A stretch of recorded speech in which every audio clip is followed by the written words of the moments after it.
Guys, आज आगे बढ़ने से पहले हमारी आपसे दिल से एक रिक्वेस्ट है। हम बहुत मेहनत करके आपके लिए एनिमेटेड हॉरर स्टोरीज बना रहे हैं और हमारे कुछ व्यूअर्स ऐसे भी हैं जिन्होंने अभी तक हमें सब्सक्राइब नहीं किया है। गाइस, अब और देरी नहीं, बस सब्सक्राइब बटन पर क्लिक करना है, एकदम फ्री है। चलो साथ करते हैं। 3, 2, 1 डन। कर दिया ना? पक्का ना? चलिए फिर शुरू करते हैं आज की कहानी। ये कहानी केरला के एर्नाकुलम डिस्ट्रिक्ट की है। किशोर अपना सब कुछ छोड़कर अपने जीवन की एक नई शुरुआत करने के लिए केरला आया था। उसे बचपन से ही केरला की खूबसूरत हरियाली में रहना था और सस्ते प्राइस पर जमीन मिलने के बाद किशोर को लगा कि शायद उसका सपना अब पूरा होने वाला था। किशोर ने उस जमीन पर कंस्ट्रक्शन का काम शुरू करवा दिया। करीबन 2 महीनों में उसके घर का ग्राउंड फ्लोर रेडी हो गया था।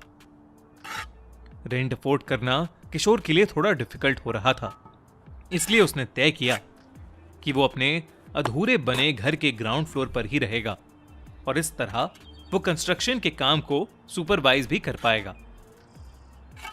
पूरा दिन काम करवाने के बाद किशोर ने अपने नए घर के कोने में एक खाट बिछाई और चद्दर तान कर सो गया। किशोर की आंख बस लगी ही थी कि अचानक से उसकी खाट जोर जोर से हिलने लगी और उसके ऊपर लेटे लेटे ही पलट गई। किशोर जमीन पर गिर गया और उसकी खाट उसकी आंखों के सामने उल्टी पड़ी थी। किशोर की कमर में चोट आ गई थी और वो एकदम से हुए इस हादसे से बहुत सहम गया था। उसने अपनी खाट को उठाकर सीधा किया और खाट घर के बाहर ले जाने लगा। घर की मेन एंट्रेंस पर अभी तक दरवाजा नहीं था। किशोर एंट्रेंस तक पहुंचा ही था कि उसे किसी खूंखार जानवर की गुर्राने की आवाज आई। नई जगह में देर रात को अपने साथ ऐसी अजीब चीजें होता देख किशोर काफी घबरा गया।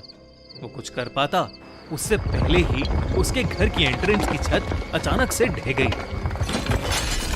किशोर को कोई चोट तो नहीं आई, पर बाहर जाने का एक लौता रास्ता अब बंद हो गया था।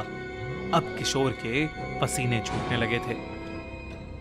घर में सिर्फ अंधेरा था और उसे बार बार किसी भयानक जानवर के गुर्राने की आवाज आ रही थी। किशोर अब जैसे तैसे करके बस वो रात गुजारना चाहता था, क्योंकि सुबह होते ही उसके वर्कर्स घर पर आ जाते और तब वो अकेला नहीं होता। किशोर घर के बीचों बीच खड़ा सहमा हुआ रात गुजारने का कोई तरीका सोचने लगा कि उसी वक्त उसे ऐसा लगा कि जैसे कोई उसके पीछे उसके बेहद करीब से भागकर निकला हो। किशोर ने अपनी आंखें बंद कर ली और हाथ जोड़कर भगवान का नाम लेने लगा। करीबन 2 मिनट तक आंखें बंद रखने के बाद किशोर ने महसूस किया कि वो भयानक आवाजें अब बंद हो गई थीं। उसे अब एक अजीब सा सन्नाटा महसूस हो रहा था। हवा भी बेहद ठंडी हो गई थी। इस सन्नाटे की आड़ में किशोर ने अपनी आंखें खोली और उसके ठीक सामने एक भयानक दृश्य था। दोस्तों, आईपीएल फिर से धूम मचा रहा है। एंटरटेनमेंट के साथ साथ अब आप और भी बहुत सारी चीजें पा सकते हैं। इंट्रोड्यूसिंग 1xBet, एक ऐसा प्लेटफॉर्म जहां आप मैचेस के रिजल्ट्स प्रिडिक्ट करके और बहुत सारे ऑनलाइन गेम्स खेलकर खूब सारे पैसे कमा सकते हैं और इजीली पेटीएम या बैंक अकाउंट में अपने पैसे विड्रॉ भी कर सकते हैं। हमारे सब्सक्राइबर्स के लिए 1xBet की टीम आपके फर्स्ट डिपॉजिट पर आपको 13,000 रुपीज देगी। बस पिन कमेंट या डिस्क्रिप्शन में दी गई लिंक पर क्लिक करना है और हमारा प्रोमो कोड एंटर करना है। तो चलो इस आईपीएल में दिखा दो कि आप असली स्पोर्ट्स फैन हो। Download 1xBet now. और उसके ठीक सामने एक भयानक दृश्य था। उसके सामने एक 2 सींग वाला राक्षस खड़ा था। उसकी बड़ी बड़ी आंखें थीं जो गुस्से से लाल हो रही थीं। लंबे दांत थे और उसकी लंबी जीभ बाहर निकली हुई थी। वो खून भरी आंखों से किशोर को देख रहा था। किशोर उसे देखते ही जोर से चीखा और उस राक्षस ने किशोर पर हमला कर दिया और उसके बाएं हाथ का मांस नोचकर खा लिया। किशोर को अपनी मौत अपनी आंखों के सामने दिख रही थी। वो राक्षस उसके हाथ से नोचा हुआ मांस खा रहा था और किशोर चीखता हुआ मदद मांग रहा था।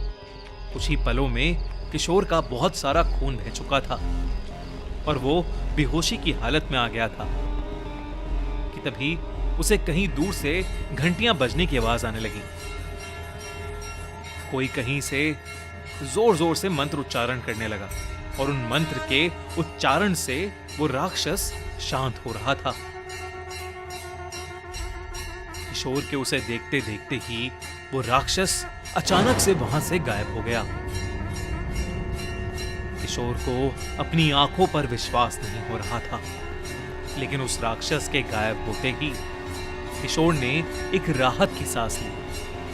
किशोर का काफी खून बह चुका था और इसीलिए कमजोरी की वजह से वो वहीं पर बेहोश हो गया। जब उसकी आंख खुली तो वो एक बेड पर लेटा हुआ था और उसके हाथ पर पट्टी बंधी थी। उसके बगल में उस गांव के सबसे बड़े पुजारी बैठे थे। किशोर के मन में बहुत सारे सवाल थे। वो डरा सहमा उस रात के बारे में बड़बड़ाने लगा। पुजारी ने किशोर को शांत किया और उसे बताया कि जो जानवर कल रात उसे दिखा था वो कोई जानवर नहीं, वो एक ब्रह्म राक्षस था। पुजारी ने बताया कि उनके गांव को पिछले 100 सालों से एक श्राप मिला हुआ था। वहां पर उस ब्रह्म राक्षस की अनुमति के बिना कोई ईंट भी नहीं लगा सकता था। उस गांव का हर एक रहने वाला आदमी कोई भी नया काम करने से पहले मंदिर में लगी उस ब्रह्म राक्षस की मूर्ति की पूजा करता और उस ब्रह्म राक्षस की अनुमति लेता था। क्योंकि किशोर उस गांव में नया था, इसलिए वो ये सब नहीं जानता था और उसने ऐसा कुछ भी नहीं किया और इसीलिए ब्रह्म राक्षस उससे नाराज हो गया और उसका ये हाल हुआ। किशोर को कुछ समझ नहीं आ रहा था। उसने पूछा, ब्रह्म राक्षस वो क्या होता है? पुजारी ने जवाब दिया कि जब एक ब्राह्मण की अकाल मृत्यु हो जाती है या फिर वो ब्राह्मण अपने ज्ञान का इस्तेमाल बुरे कामों के लिए करता है या फिर मरने के बाद अगर उसकी गति ना की जाए तो वो ब्राह्मण एक ब्रह्म राक्षस बन जाता है। इस घटना के बाद किशोर को समझ आ गया कि इस गांव में रहने के लिए उसे उस ब्रह्म राक्षस की अनुमति लेनी ही होगी और अगले ही दिन उसने अपने घर की पूजा उस मंदिर में करवाई। उस दिन के बाद से उसके साथ फिर कभी ऐसी कोई भयानक घटना नहीं हुई। कैसी लगी आपको ये कहानी? अगर आप भी ब्रह्म राक्षस के बारे में और कुछ जानते हैं तो हमें कमेंट्स में जरूर बताइए। और हां, अगर कहानी अच्छी लगी तो हमारा चैनल खूनी मंडे सब्सक्राइब कर दीजिए और देखते रहिए हर हफ्ते एक दिल दहला देने वाली हॉरर स्टोरी ओनली ऑन खूनी मंडे।